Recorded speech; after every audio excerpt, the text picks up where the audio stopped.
Le bleu croît et se reproduit sur les décombres de notre vie. Il pousse dans nos ruines et nos plâtras. Nous ne le désirerions pas avec autant de force si nous n'étions déjà certains de l'avoir perdu, si nous n'avions accumulé tant d'erreurs et de défaites, si nous n'étions venus cogner de longue date aux portes closes du ciel et de la mer qui toujours nous rejettent, nous, nos projets, nos affaires médiocres, nos envies et nos appétits de grandeur, nos idées fausses et nos petits besoins, tout cela dans la tête en vrac, la pensée sans dessus-dessous, les mains vides et le cœur déçu, éconduits que nous sommes par nos propres chimères, peut-être pour ne pas avoir su les aimer autant qu'il fallait, ballottés d'une écume à l'autre, en détresse dans le bleu, échoués bientôt sur le sable, et ne sachant plus où donner de l'amour.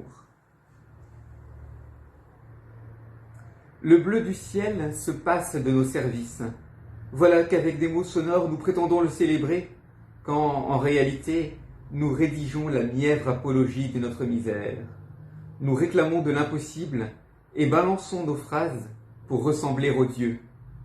Mal employé, ce bleu n'est qu'un mot de trop dans la langue. Une épithète naïve, une épite ou un épithème, à peine un saignement de nez, un hoquet, pas de quoi faire une histoire. Et pourtant, cela nous occupe. L'infini est plein de péripéties, nul n'en achèvera la chronique.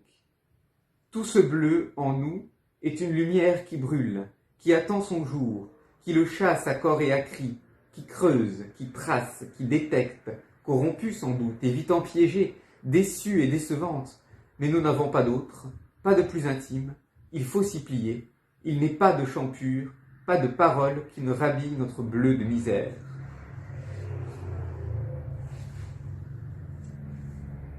Il n'est rien que l'on puisse enfermer dans un livre. C'est pourquoi ces mots vont et viennent, cet encombrement, cette pauvreté, ce bruit insistant de la langue, le cœur en nage, l'âme en alarme cherchant à se loger. Cela, qui souffre dans sa chair, mais n'a même pas un corps à soi, pourra-t-il prendre forme, comme on dit prendre femme? Et part dans la lumière du jour, le bleu attend son heure. Il fait le guet, il prend son temps.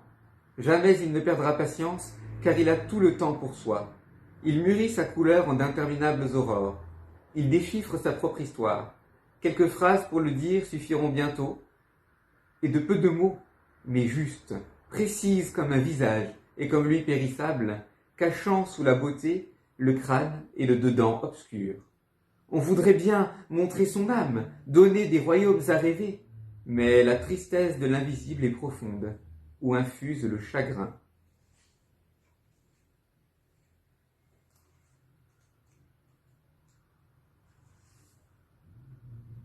Là, à portée de main, croirait-on. Là, à peu de choses près. Pourtant, on ne voit rien. Le cœur et la tête restent vides. On a du bleu auprès de soi, on le sent au-dedans, mais on n'en peut rien faire, rien prendre, ni rien dire. On s'accommode, jour après jour, de cette absence. Ces étoiles blanches qui nous surveillent en clignotant, c'est là tout l'infini. On se résigne à vivre dans la doublure du temps. On n'espère plus grand-chose de neuf. Les promesses, depuis si longtemps, n'ont pas été tenues. L'azur est lettre morte, l'horizon est indéchiffrable. On se demande comment rester debout dans ce paquet de chair. La terre n'est pas si difficile, elle veut bien de nos os. Mais le ciel bleu dédaigne notre pâleur, nos galineries et nos prouesses de cirque. Rien ne sert de tendre des cordes, des guirlandes, ni des chaînes d'or entre les galaxies. Notre vieux corps est plein de pierres, couché déjà, inerte, bleuissant peu à peu, invisible bientôt comme cet azur autour de nous, qui flotte et qui s'en va rejoindre.